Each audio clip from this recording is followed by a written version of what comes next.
की वो अलग हैं। मैं तो सिर्फ ये बात कर रहा हूं, I do not agree with his policies at all. मैं समझता हूं, मैं जब भी उनका मुखालिफ था, आज भी मैं समझता हूं कि ओवरऑल भुट्टो साहब was a good politician, at the same time they were poor policy. ये खवातीन के हुकूक के मुताबिक ये जो हुदूद और ये ऑर्डिनेंस, ये सारा जो 18वीं तरमीम में, इससे पीपल्स पार्टी ने भी बड़ी खूबसूरती से अपनी जान बचा ली, क्योंकि एक बड़ा स्टाउंस मजहबी तबका है जो इसके खिलाफ और ये सब है।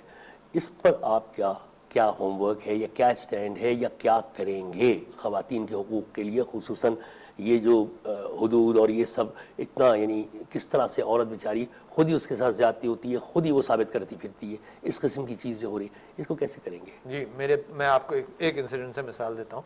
पिछले दिनों एक एनजीओ था, या उसने ये कहा कि यार औरतों की वोटिंग के एतबार से लोगों के अंदर पैक्ट्स हो जाते हैं नॉर्दर्न पाकिस्तान में, है ना, जिसमें खैबर पख्तूनख्वा है, बहुत सारे एरियाज हैं, कि सारी पार्टीज कह देती हैं भाई औरतों की वोटिंग यहाँ नहीं होगी, सब अग्री कर लेती हैं कोई औरतों की वोटिंग नहीं होगी। तो हमने अपनी पार्टी के अंदर इस बात को फौरन इशू रेज किया। हमने कहा तुम डेलीगेशन बनाकर जाओ उन पार्टीज के पास जो ये करती हैं। मिसाल के तौर पर हमने कहा कि तुम जमात इस्लामी से जाकर मिलो कि जमात इस्लामी के अंदर ख्वातीन रिप्रेजेंटेशन है, इनकी ख्वातीन असेंबलीज में बैठी थी, इनको सबसे पहले इनकी राह हमवार करो कि भाई क्यों। द प्रॉफिट सल्लल्लाहु अलैहि वसल्लम का आखिरी खुतबा था, उसमें उन्होंने फरमाया कि तुम औरतों के हुकूक का ख्याल रखो। द प्रॉफिट सल्लल्लाहु अलैहि वसल्लम की जिंदगी गुजरी औरतों के साथ मशावरत भी रही है। तो मैं ये कहता हूं कि अगर इस्लाम के नाम पर ख्वातीन के राइट्स को यानी रोका जाता है तो वो गलत है। एक्चुअली ये कल्चर है, ये इस्लाम भी नहीं है।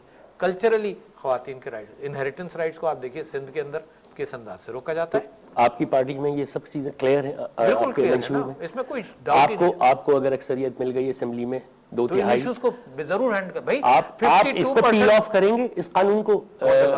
यही हुदूद का जो है, जो इसमें तो आपको आईनी तरमीम करनी पड़ेगी ना, जब भी आप करेंगे। क्या आप करेंगे? और अगर करेंगे तो जो आपका सेंटर ऑफ द राइटिस्ट तबका है उसकी नाराजगी आप मूल ले लेंगे। मैं आपसे एक बात और अर्ज करूं, ये एक बहस है जो इंटेलेक्चुअल सर्कल्स में बहुत जोरों से चलती है, हुदूद ऑर्डिनेंस के हवाले से इंटेलेक्चुअल सर्कल्स में चलती है और दुनिया मगरिब के अंदर ये चलती है।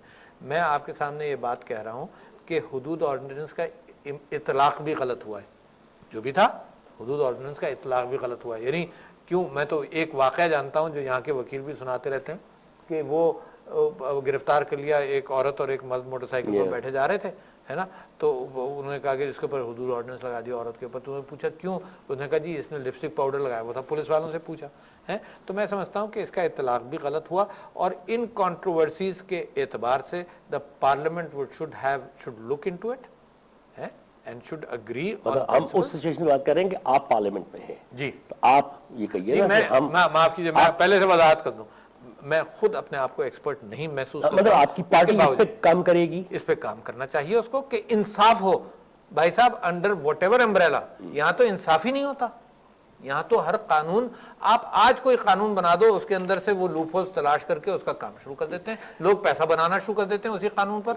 आज ये कह दें कि जनाब टेररिज्म के चक्कर में ये डबल सवारी मना कर देते हैं, पुलिस वालों के मजे आ जाते हैं, वो कानून के अंदर वो पैसे लेना शुरू कर देते हैं। हाँ, ये तो लूपहोल्स आप जानते हैं। इमरान खान साहब ने अपनी स्पीच में ये कहा कि मैं 90 दिन के अंदर यहाँ से करप्शन को भगा दूंगा। बिल्कुल सही कहा। अब ये IMF के कर्जे, वर्ल्ड बैंक, आप दोनों को मिक्स और पहले 90 दिन करप्शन की बात करें, फिर वो IMF डाउन द लाइन आएगा ना। तो चलो IMF की बात कर लें पहले। कितने ही कर्जे हड़प हो जाते हैं, आप तक पहुंचता है। जो $1.5 बिलियन मिलता है उसमें का कितना मुश्तरी आप तक पहुंचता है। कसूरी साहब हमारी पार्टी में तो अब आए हैं, मगर कसूरी साहब का मैं एक बात टेलीविजन पर बार बार ये कहता रहा हूं कि मेरा ख्याल है, इन्होंने ये कहा था कि 70% जो कर्जा आता है 70% वापस जाता है फौरन, और हम 100% के जिम्मेदार हो जाते हैं।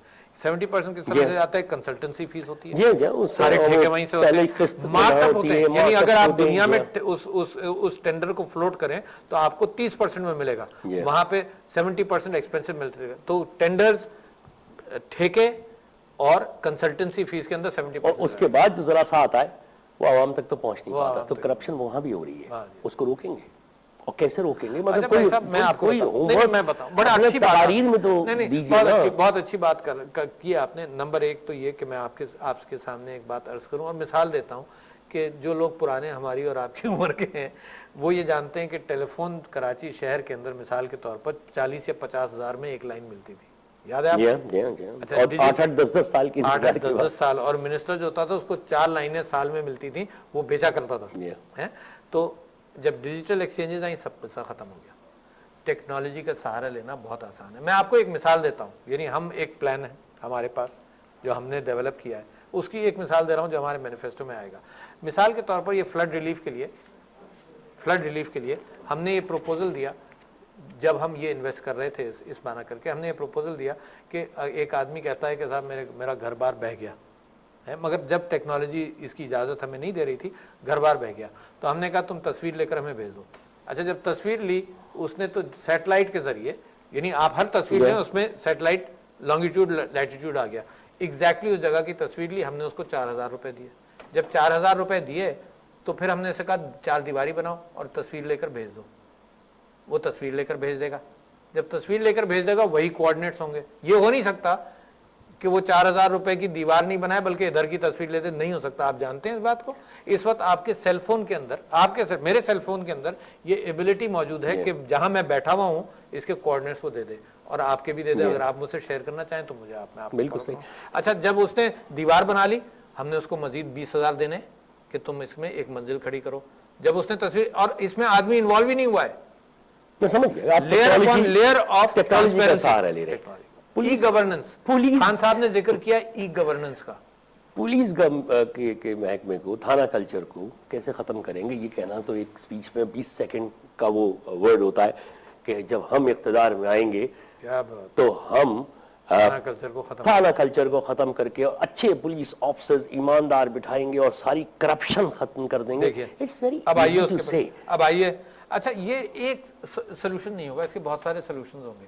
आप वाकिफ है ना, जब मोटरवे पुलिस आई तो वो डिफरेंट थी दूसरी पुलिस से, ठीक है ना। उसने चालान किया, उसमें करप्शन कम हुआ, उसके अंदर जो भी प्लानिंग की गई और जो भी इंसेंटिव दिए गए उनको भी हैंडल किया गया, ठीक है ना। थाना कल्चर के एतबार से आपको मालूम है CPLC, सिटीजन्स पुलिस लाइजान कमेटी बनाई गई यहाँ पर। फखरुद्दीन इब्राहिम साहब ने उसकी दागबेल डाली, मैं बड़ी इज्जत करता हूँ, है ना। और पहले उसके CPLC के डायरेक्टर थे नाजिम हाजी साहब, जमील यूसुफ साहब। अच्छा, इन लोगों ने क्या किया, इन्होंने थाने कल्चर को अटैक किया। थाने कल्चर को कैसे अटैक किया, तुम्हारी FIR नहीं दर्ज हो रही, तुम हमारे पास आओ। ये तो पोलिटिसाइज कर दिया गया इस इदारे को, तो CPLC की इफेक्टिवनेस खत्म हो गई। वरना ये पायलट प्रोजेक्ट था, कम्युनिटी पुलिसिंग, ये वो जिस तरह इंग्लैंड का एक स्ट्रक्चर है, वो कुछ है आपके ये बिल्कुल है, होनी चाहिए, इसके बगैर काम तो नहीं चलेगा। बल्कि मैं आपको इलेक्ट्रॉनिकली, हमारी एक ब्रिलियंट टीम है जो सोशल मीडिया की है, आपको मैं बता नहीं सकता कि कितने ब्रिलियंट आइडियाज लेकर आते हैं। यानी आपसे अभी इससे पहले भी गुफ्तगू हुई थी, है ना, कि हमने ब्रॉडकास्ट भी इस तरह से किया अपने जलसे को, जो सोशल मीडिया ने, सब लोगों ने उसको पिक भी किया। तो सोशल मीडिया की हमारी ब्रिलियंट टीम है, उसका एक आइडिया है आई रिपोर्ट के एतबार से है, और हर करप्शन, छोटा मोटा करप्शन की रिपोर्टिंग के एतबार से पॉलिटिकल मैपिंग कि किस थाने में ज्यादा करप्शन। सर, मगर गांव देहात में वहां वो बेचारा अनपढ़ है, उसे कंप्यूटर ऑपरेट करना नहीं आता, और अगर कंप्यूटर ऑपरेट अगर कर भी ले तो वो जबान नहीं पढ़ सकता जिसमें कि वो सारी इंफॉर्मेशन है अंग्रेजी। आप उसको कैसे करेंगे? 70% से ज्यादा आबादी जो है वो वहां रहती है। आपके पास आते हुए मैं अपना शहर का एक बात बता रहा हूं, आपके पास आते हुए इत्तेफाक से फोन गाड़ी में रह गया, वरना मैं फोन यहाँ पे लगा आपको दिखाता कि ये अनपढ़ जिसको कह रहे हैं, जिसको हमने अनपढ़ रखा है, हमने बड़ी ज्यादती की है, उसके पास टेलीफोन है, अब वो SMS कर रहा है। और कितने सिम्स हैं पाकिस्तान में, कितने फोन हैं आपको मालूम है? 10 करोड़। 10 करोड़। अच्छा, अगर आप बच्चों की पॉपुलेशन एक तरफ कर लीजिए तो मैं समझता हूं तकरीबन हर घर के अंदर फोन मौजूद है आज, चाहे वो अनपढ़ हो चाहे वो पढ़ा लिखा हो। ये तो आप इत्तेफाक करेंगे? बिल्कुल, वो तो टेलीफोन इस्तेमाल कर रहा है ना। टेलीफोन इस्तेमाल कर रहा है। अच्छा, कंप्यूटर नहीं कर रहा मगर टेलीफोन इस्तेमाल कर रहा है, और कुछ ही दिन के अंदर वो सब SMS भी करने लगते हैं। ये भी मालूम है आपको? यानी हर अनपढ़ भी SMS कर रहा है ना, वो बेसिक एक्सचेंज ऑफ इंफॉर्मेशन कर रहा है। तो मैं आपसे ये कह रहा हूं कि इस सिलसिले के अंदर रिपोर्टिंग के एतबार से ये सब चीजें उजागर हो जाएंगी। It's just a matter of time. मैं तो आपसे एक प्रेडिक्शन कर रहा हूं जो पाकिस्तान की सियासत से हटी हुई प्रेडिक्शन है। वो मैं प्रेडिक्शन कर रहा हूं कि it's just a matter of time कि लोग अपने टेलीफोन से वोटिंग किया करेंगे, just a matter of time. It's more genuine, it's more practical कि वो टेलीफोन से वोट करेगा। बायोमेट्रिक एक जो सिस्टम आया था, वो अंगूठा लगा दे, यूरोप में तो होता ही है। जी हाँ, यहाँ पे पिछले जो 2008 के इलेक्शन से, तो वो जो इलेक्शन कमीशन साहब थे इससे पहले के, उनसे मैंने एक इंटरव्यू किया था, तो उन्होंने कहा कि ये कानून पार्लियामेंट से पास होगा तब हम इम्प्लीमेंट कर सकते हैं, क्योंकि चीन ने ऑफर किया था ये। जी चीन ने ये पूरा इलेक्ट्रॉनिक सिस्टम ऑफर किया हमें कि हम यहाँ शफाफ इलेक्शन के लिए लगा देंगे। उनका कहना ये था कि सियासी पार्टियां जो हैं उन्हीं लगवाने देती, क्योंकि ये लॉ पार्लियामेंट से पास होगा तो इम्प्लीमेंट होगा। अच्छा, उसी मीटिंग आप 2/3 अक्सरियत का एक इरादा कर रहे हैं, क्या इस पे भी कुछ गौर व खौस करेंगे? नहीं, बिल्कुल। मैं समझता हूँ कि देखिए, हम समझते हैं कि चाहे हमारी पार्टी हो चाहे दूसरी पार्टी हो, एक लोगों का जो फ्रीडम ऑफ एक्सप्रेशन है, खासतौर पर बैलेटिंग के हवाले से, उसको जब भी आप इंजीनियर करेंगे तो मुल्क के लिए नुकसानदेह होगा, जब भी आप इंजीनियर। तो ये लॉज तो कंफर्म्ड इम्प्लीमेंट होने चाहिए। अच्छा, आपने बात की कि वो डिजिटल बायोमेट्रिक, वो फिंगरप्रिंट। अच्छा, उसके अंदर मैं आपसे 2-3 चीजें अर्ज करूं। एक तो ये कि उसी में, उस मीटिंग के अंदर हमारे लोग भी गए थे जब चीफ इलेक्शन कमिश्नर इस बात पर डिबेट कर रहे थे। एक बड़ी पार्टी के लीडर ने ये कहा कि भाई इसको हम ठोकर मारेंगे तो ये चलेगी या हम इसको गिरा देंगे तो ये चलती रहेगी। तो आप जानते हैं कि ऐसी चीजें नहीं चल सकती। ये पाकिस्तान इंजीनियरिंग काउंसिल का इलेक्शन हुआ, इसके अंदर जो इलेक्ट्रॉनिक लिंक था वो फेल कर दिया गया। यानी इलेक्ट्रॉनिक लिंक आपको मालूम है किस लिए था? इसलिए था कि तुम कहीं भी होगे वोट डाल दो, वो इलेक्ट्रॉनिक लिंक फेल हो गया। तो हमें फिलहाल इस बात का एहतमाम करना पड़ेगा कि ऑन साइट एक बायोप्रिंट के बायोमेट्रिक के एतबार से मैं आपसे अर्ज करूं कि हमने एक सोल्यूशन और भी दिया है। हमने ये कहा है कि चलो अगर ये तुम नहीं इंस्टॉल कर सकते तो इलेक्शन हो गया, इलेक्शन के आपको याद है अगर आपने वोट डाला हो तो आपके अंगूठे का निशान बैलेट पेपर की काउंटर फॉइल के पीछे लगाया जाता है, ठीक है।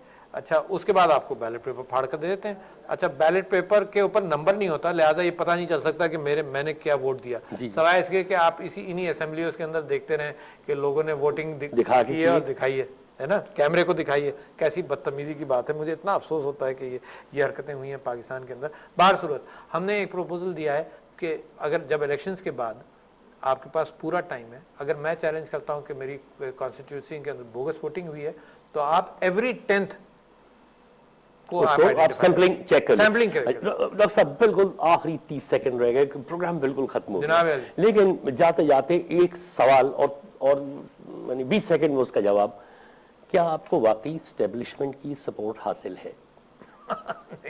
मैं अल्लाह ताला वाली इस्टेब्लिशमेंट की सपोर्ट हासिल है, मगर इस्टेब्लिशमेंट ना हीरो बना सकता है, ना इस्टेब्लिशमेंट अगर आपके दोस्त और आपके घर वाले अगर हमारे जलसे में गए होंगे, इस्टेब्लिशमेंट ने उनको नहीं भेजा।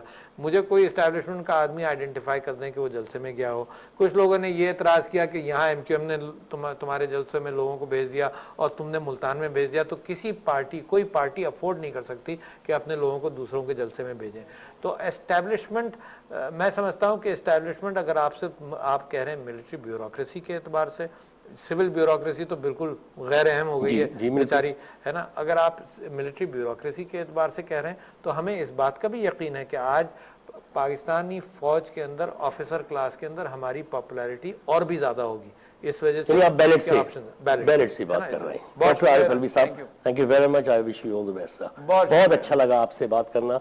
वक्त खत्म हो गया, वरना तो और भी कई सवाल थे, लेकिन इसी वादे के साथ कि अगली किसी नशिस्त में फिर आपको हम जहमत देंगे और बात करेंगे। ख़वातीन और हज़रात, पाकिस्तान तहरीक इंसाफ के general secretary doctor Arif Alvi, ये वो तमाम सवाल थे जो मेरे भी जहन में गर्दिश कर रहे थे। आप भी मुझे ईमेल के जरिए भेजते हैं, मैं किसी महफिलों में जाता हूँ, लोगों से मिलता हूँ, वहाँ पे भी तहरीक इंसाफ के हवाले से यही सब सवाल होते हैं। और मैंने ये कोशिश की थी कि डॉक्टर आरिफ अलवी साहब को यहाँ मदऊ करके और उन सवालों की जवाबात तलाश किए जाए और इन्हीं से पूछा जाए। बहुत सारे सवाल अब भी जहन में, प्रोग्राम खत्म हो गया, लेकिन अगली किसी महफिल में इंशाअल्लाह फिर डॉक्टर साहब को बुलाएंगे और उनसे बात करेंगे। उस वक्त के लिए अपना ख्याल रखिएगा। अगले प्रोग्राम तक के लिए खुदा हाफिज़। उठेगा जब जब में सरफरोशा, पड़ेंगे दारू रस्म के लाले, कोई न होगा जो बचा ले, जजा सजा सब यहीं पे होगी,